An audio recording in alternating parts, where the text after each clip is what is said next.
Me at the Nsawam medium security prison is Felix Jifa. Felix Jifa is an ex-military officer.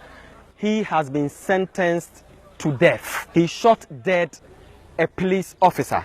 Let's find out from him what actually transpired. We understand you are an ex-military officer. Yes, please. Now tell us, what actually brought you to prison? Actually, I was arrested by an aggravated mob or aggravated armed mob made up of people of Jujahui Machilime, who were led by their chief called Twi II, and his father by name is Tekojonu Papa. In fact, they tortured me and destroyed my personal belongings, and finally went and handed over me to the Juja police that I've stolen 16 shrine stools belonging to the entire citizens of Chilime. 16 shrine stools. Yes. But why did you have to steal 16 shrine stools? Sir, I thank you very much for your question. I did not know anything about that theft. You do not know anything? Anything. The stools were being stolen by a cousin of mine by name Christian Abusa. Your cousin rather stole the shrine stools? Yes. How did you know that? Actually, he said it in court. And he even mentioned the name of those who were involved or included in the theft, which the judge at my hometown ordered the CID on the case to bring or to go and arrest those people whom Christian had mentioned in the court. Because actually Christian said it in the court that I did not know anything about the thing, which was recorded there by the then judge. And police prosecution witness also proved my innocence in the case, that nothing was found in my possession. No, when they arrested you, were you taken to the police station before eventually taken to the court? Yes, yes. It was the mob who arrested me. You know, they were torturing me till we reached the police station and they handed over me to the police. So, during the trial, it emerged that you were innocent. Innocent. But why? Let me ask you, why were you the target of suspicion in the first place? Master, with due respect, when you read the mode of arrest under Acts under Section 10 of Act 30, Clause 1 of the 1992 Constitution, or as amended by NRC 235 of the 1992 Constitution, clearly state that a police officer may arrest with or without a warrant any person who commits an offense in his presence. And the new Section 12 plus 1 of NRC 235 of the 1992 Constitution, which deals with the powers of the private person to arrest without a warrant, also stipulate that a private person may arrest without a warrant any person who in his or her presence commit an offense. And under Section 10 of Act 30 Clause 5 also state that a police officer may arrest with or without a warrant any person who has in his possession anything which may reasonably be suspected to be a stolen property. So at the time they went for the searching, they did not see anything in my room. And the one who committed the crime also said, I did not know anything about it. But I don't know why they mean me. The chief of Chilima was instigating the police, according to the prosecutor on the case, that it was the complainant who were instigating the police and the judge. The complainant is the chief. The chief, not to release. Right, the chief is not here to react. So let's leave that out. Okay, actually, when this thing happened, he still doesn't want them to release me. So after I was granted bail in this matter, I took the matter to a shrine at the voter registry. You took the matter when you were granted bail to a fetish priest? Yes, at Kliko Apagama. But you are a Christian. Why did you have to take the matter further to a fetish priest? Master, the problem is, at that time, I was under pressure, and even to the fact that a death warrant was signed against me, indeed, a search and kill death warrant was signed against me in this matter, to the fact I did not even kill any police officer at that time, neither harm any police officer. But they signed search and kill death warrant against me, which with the reason that we escaped at the police station. But the escape was in the known to the prosecutor on the case. Which even when I was arrested, the then Quetta police commander called the prosecutor and myself before his office, and he asked me to question him. I questioned the prosecutor. The commander became angry with the prosecutor that this mere case like this, you allow this case to to extend to this level, to which a police officer has to die in the matter. Right. Now, before we go to the death of the police officer, you were eventually exonerated by the court. Is that what you are saying? Yes, and they need to release me. But because of the way the chief and his father were instigating the CID and the court... You weren't released. So how long did you stay after you had been granted bail? I stayed in custody since I was arrested on the 15th of October 1999. And I was taken to court on the 18th of October 1999, which was Monday. So how long did you stay, in effect? In fact, after you had been granted bail? I was granted bail on the 16th of November 1999. I was granted bail. I was arrested on the 15th of October 1999, sent to court on the 18th. And I was granted bail on the 16th of November 1999 without court being seated. And there is a reason behind that. Let's not go deep into that. You don't have so time. how long, when you were granted bail, how long did you stay? You were expected to go out. You have been granted bail. Yes. Were you still in custody after you had been granted bail? After I was granted bail, the CID said he did not understand why court did not sit and I was granted bail. So he will rearrest me. Okay. Because of he went and arrested my father, took him to the same court where I was granted the bail, of which my father was jailed because of this case. Why was your father jailed? I don't know. You understand me? And in fact, it's a long story because you don't have time. So what eventually happened when you went to the shrine? What did you tell the fetish priest? I said it over there. Even it has been captured in this letter being written to the Ghanaian Traditional Council. That's the Awam of Togi Awam of Fia. I wrote this to him exactly on the 24th July 2015. Right, we will come into the no problem. We come to the contents of this document. Now, what did you tell the fetish priest when you went to see him? When I went there, I said, if it is me, Felix Jifa Abusa, who sent my cousin Christian Abusa to go and steal the stools, or I went with him to the shrine to steal the stools before I'm denying. The moment we are leaving, we entered into car, leaving from Kito to Georgia, the car should get accident for me to die.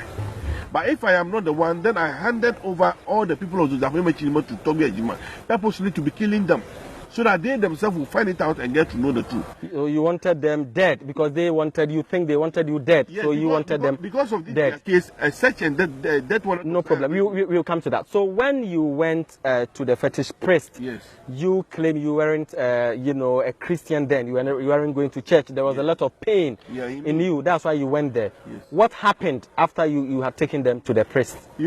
After I took them to the fetish, after its prudent investigation, arbitrated the matter and found me innocent and started massively killing them. Who started killing them? Killing them. They started to have 3 dead bodies that are going in Jojomochi. When they get to know the truth, that I'm the one that I summoned them to the fetish. They were trying their best to reverse the curse. They went to the shrine. To reverse the curse? Yes, without my knowledge. So the priest of Togi Ajima took the matter up to the head of African mission. So he also gave order that it is not possible that they will reverse the case without me, the complaint. Now, those who died, were they your accusers that died? Exactly. Or they were the ordinary citizens of the town? No, my accusers. You know, we have normal death. But there are certain deaths you could know that something is happening. Look at these names. Look at these names here. Look at the names here. What are the names? Have you seen them? These 2 people died, and they laid the 2 of them in the same under a canopy and buried the 2 of them at a go. I have more of that in this. Right. In order not to delve deep into that. The head of African said they shouldn't reverse the case without my knowledge. So I also wrote to the priest. That they should not reverse the case without my knowledge. You wanted all of them dead? Yeah, I know, unless they get me out of prison. Because it is because of their case that brought about the murder between the police and myself. No, we are yet to go into the police then. So there's an FM station called Fafa FM at Georgia, led by their chief executive officer is Mr. Emmanuel Fotepa alias Kitama. He and one Edward Seke, who is now a manager of Denyingba FM. They are the people who investigated the matter right from the Chilime, the people of Chilime, and the shrine Toby Ajima. They even spoke with the head of our mission. You understand me? So when Toby Ajima got to know that the Fafa FM is trying to reveal the secrecy in the year to the hearing of the entire people of Georgia, he wrote a letter to all chiefs of Georgia, copy to Emmanuel Votepa alias Kitama himself, manager Denyingba. I will not go further by copy to Regional Security Council, DC Georgia, BNI Georgia, and a whole lot of president, National Media Commission, and NCA. That what? That they should stop Fafa from proceeding with the case, from proceeding the program. And when somebody came to inform me here, somebody came to pay me a visit to inform me about the issue. So I also booked an official complaint, and I wrote this particular letter to the Anglo Traditional Council. Okay. That's Toby Awomafia, which this is the prison stamp on it, that they should not stop Fafa from. Right. Now, in order not to belabor the point, that is well noted. What happened eventually? The major crime is that you shot a police officer. Yes. What led to the shooting of the police officer? You know, initially when the case happened, one of the CID on the case, when I was arrested, he took me to their CID's office. So he asked me which hand do I write with. Okay. And I said I write with left. So he freed the left hand from the handcuff and turned it on a standing chair like this, and gave me a paper, pen and paper, which he himself has already wrote a statement on it, and asked me to append my signature under it, which I refused. Okay. I told him that I can never append my signature under a statement which I do not know the content of it. Okay. He told me if I refuse, he will show me Gold Coast status. No.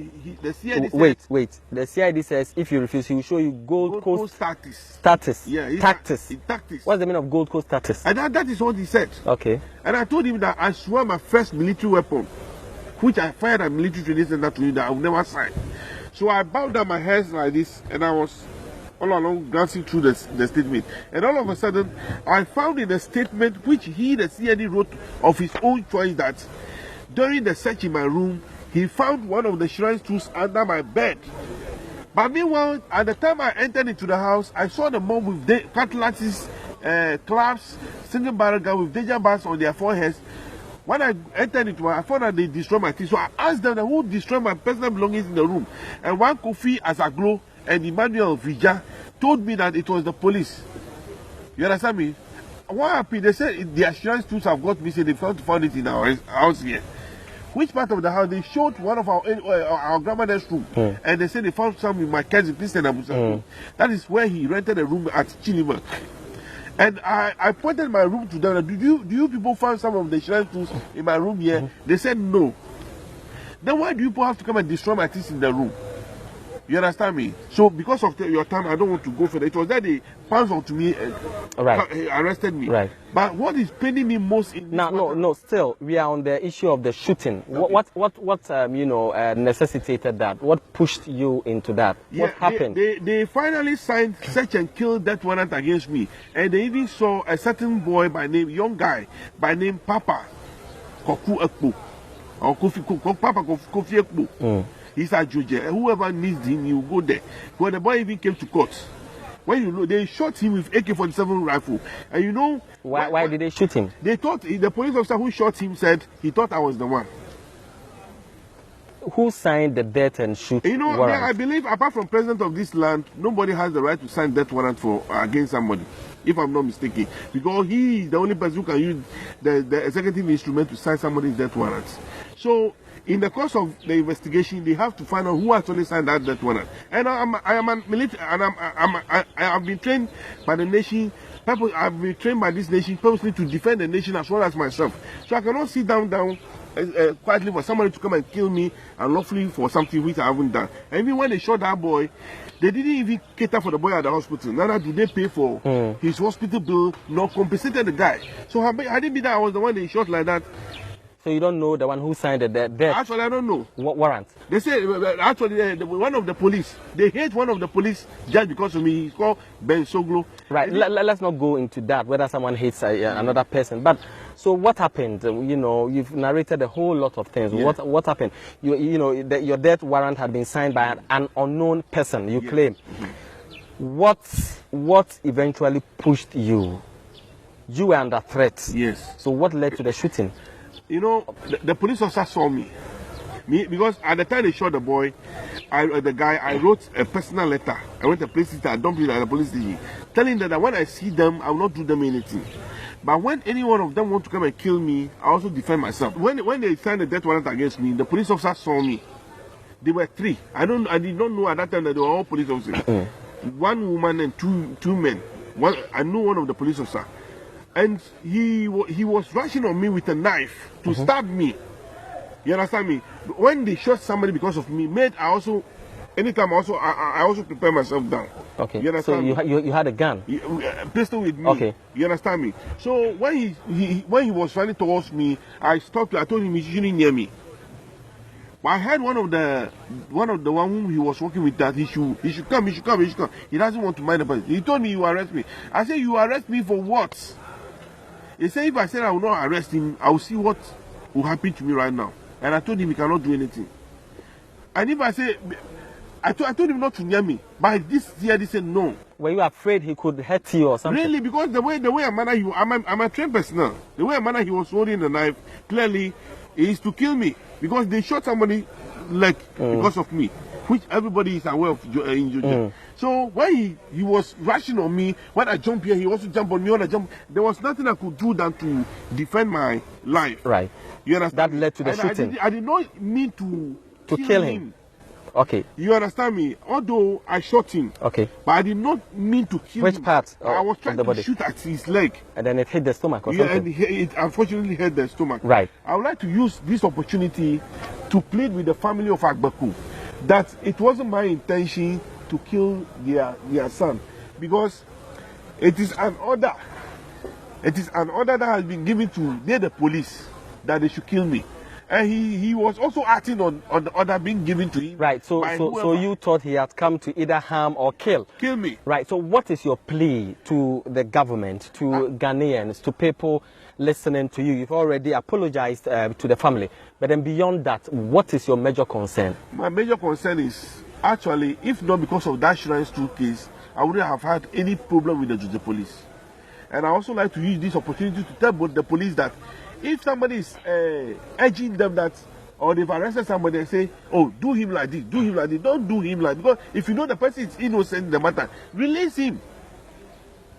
I want Chief Justice to look out for the then judge of Georgia. They should look out for that document. And even the case that brought about the murder is still pending since 1999 till now. But when, you know, the Article 90+1 of the 1992 Constitution clearly states that a person charged with criminal offense has to be given a fair hearing within a reasonable time. When I killed, or when a police officer unfortunately died in my hand through self-defense, they tried me under 2 years within a reasonable time and sentenced me to death. But the murder case which brought about the murder is still pending since it's about 3 months to 17 years now. You understand me? So why should they try me for the murder case and left that case? I'm even supposed to have a warrant here showing that I have a case. But there is no warrant here showing that I have a pending case. How did you find out that your warrant is missing? I've gone there to check. No, it's not that it's missing. There is no warrant here. I even want them to call the case and try the case.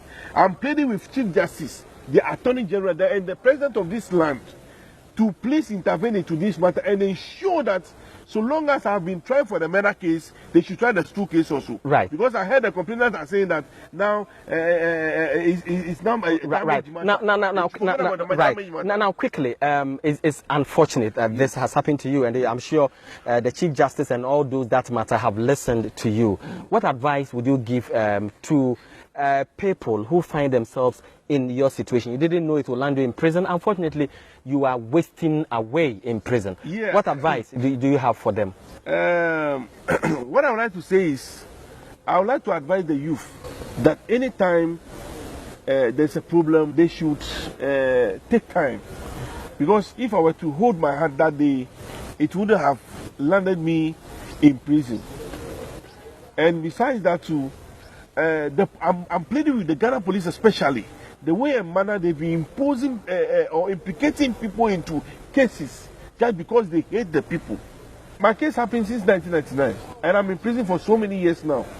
You know, when I go out now, unless I look out for some job to do, my children are out there. One of them has got a scholarship, and it was lawyer Francis Sosu who took care of that, my daughter. In secondary Lawyer Francis Sosu, if you are listening, we would want to use this opportunity to thank you, because that he's not the only person you have helped. May the Almighty God bless you.